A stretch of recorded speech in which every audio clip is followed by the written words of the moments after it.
Rádio Cantareira. 1964. Lembrar para que não mais aconteça.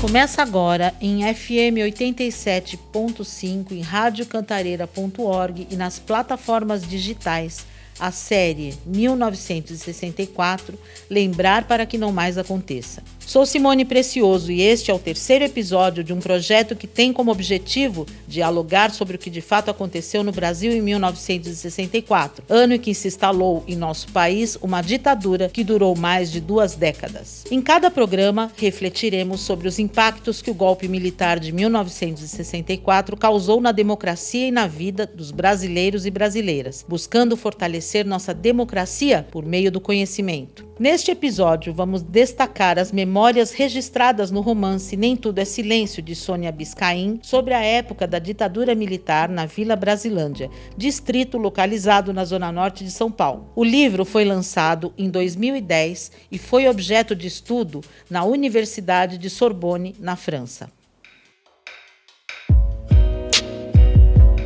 O livro Nem Tudo é Silêncio, da escritora Sônia Biscaim, traz as histórias de 4 mulheres que vivenciaram a violência e resistência ao silenciamento imposto pelos discursos dominantes da história do Brasil. A escritora, além de criar as personagens no livro, também compartilha com os leitores suas memórias pessoais da época da ditadura militar. Sônia é integrante do Sarau da Brasa, espaço de valorização da cultura periférica. A Vila Brasilândia surgiu em 1947, no mesmo ano de ações de desapropriação em cortiços na região central, que expulsaram várias famílias que não tiveram outra opção a não ser buscar moradia nos extremos da cidade. Esse movimento de expulsão tinha como propósito o desenvolvimento do centro da cidade e deu origem a avenidas importantes, como a São João, Ipiranga e Duque de Caxias. Formada por glebas que pertenciam à empresa Brasilândia de Terrenos e Construções, quem comprasse um terreno no bairro ganhava 5.000 tijolos e 200 telhas, satisfazendo os interesses dos donos do terreno e do poder público da época, que queria a população pobre longe do centro. Hoje, a Vila Brasilândia tem mais de 280.000 habitantes, ainda convive com sérios problemas sociais e passa por outra mudança espacial, com a chegada da linha laranja do metrô. Isso forçou famílias a saírem de suas casas desapropriadas para a construção da nova linha e, consequentemente, o apagamento de muitas histórias de luta e resistência.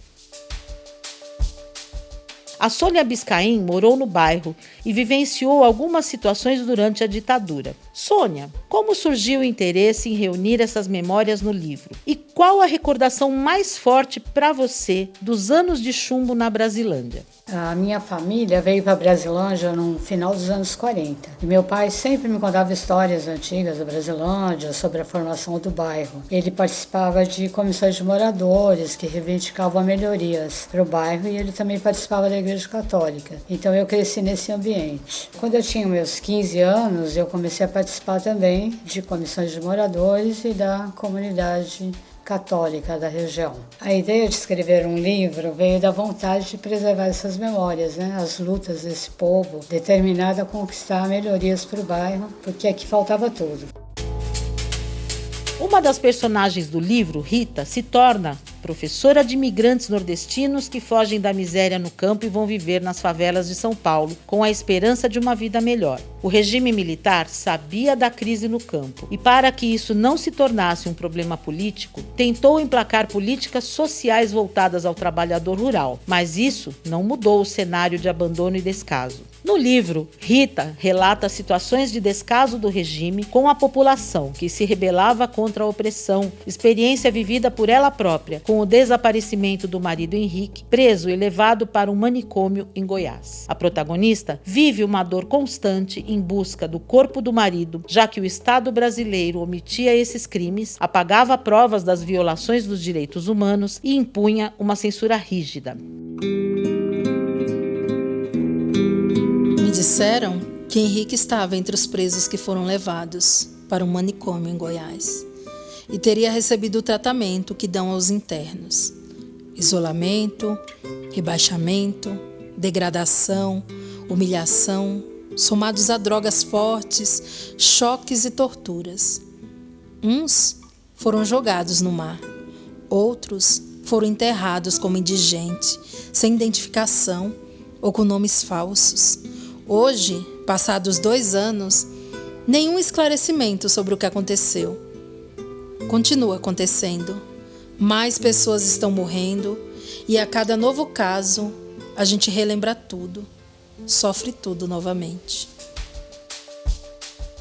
Sônia, você vivenciou de perto histórias de pessoas que desapareciam na Brasilândia ou em periferias próximas? A repressão policial e a ação de grupos de extermínio eram constantes na região?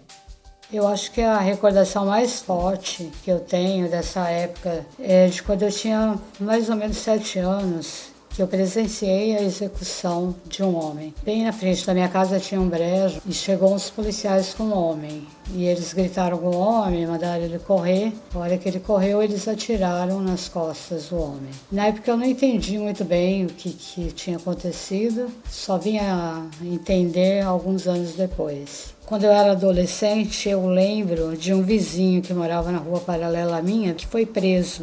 E depois o pai dele não conseguia localizá-lo em nenhuma delegacia ou prisão. Eu lembro também do irmão de uma moça que trabalhava comigo. Eu trabalhava na Casa Verde. E ela vivia chorando, pois o irmão estava incomunicável. E a repressão e a ação de grupos de extermínio também era comum na região. A gente que estava nas comunidades eclesiais de base e estava sempre fazendo alguma reivindicação pelo bairro, a gente sentia que era um pouco perseguido, seguido. Todo lugar que a gente ia parecia que tinha alguém observando a gente.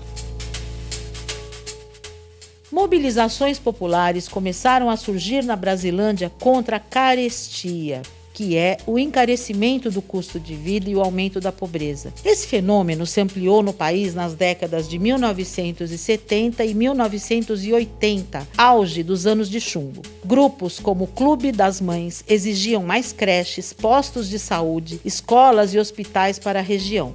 Outro fato marcante de luta e resistência no bairro foi a pancadaria do Ó. Moradores reivindicaram melhorias para o distrito e foram recebidos com violência pela polícia militar sob o comando do governador Paulo Maluf em 1980. O caso gerou comoção pela forte repressão sofrida pelos moradores, e isso contribuiu para a população conseguir melhorias, como creches, unidades básicas de saúde, linhas de ônibus e a construção do pronto-socorro 21 de junho, dia em que ocorreu o ataque covarde pelo Estado repressor.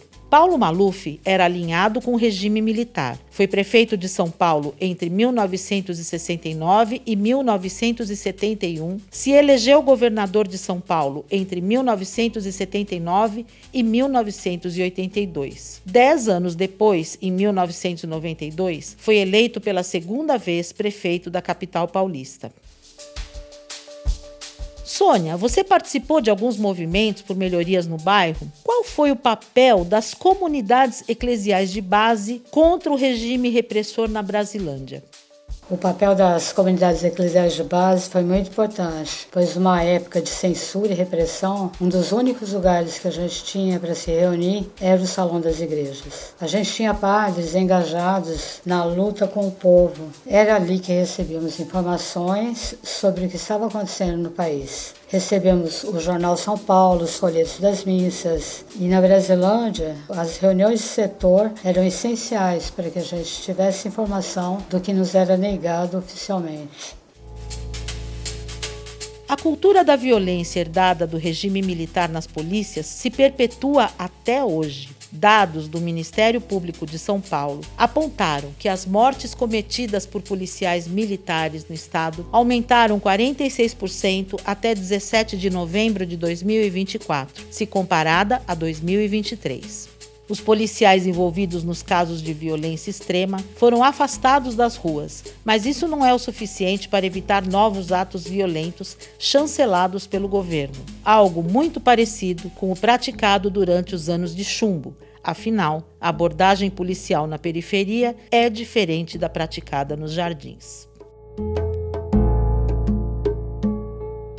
Encerramos aqui o terceiro episódio do projeto 1964, Lembrar para que não mais aconteça, que você ouviu aqui na Rádio Comunitária Cantareira, em FM 87.5, em radiocantareira.org e nas plataformas digitais. Obrigada pela sua companhia. No próximo episódio, vamos falar sobre como a sociedade civil se organizou nos anos de chumbo. Até lá! Eu sou Simone Precioso e este programa foi realizado com o apoio da 8ª edição do Programa Municipal de Fomento ao Serviço de Radiodifusão Comunitária para a cidade de São Paulo.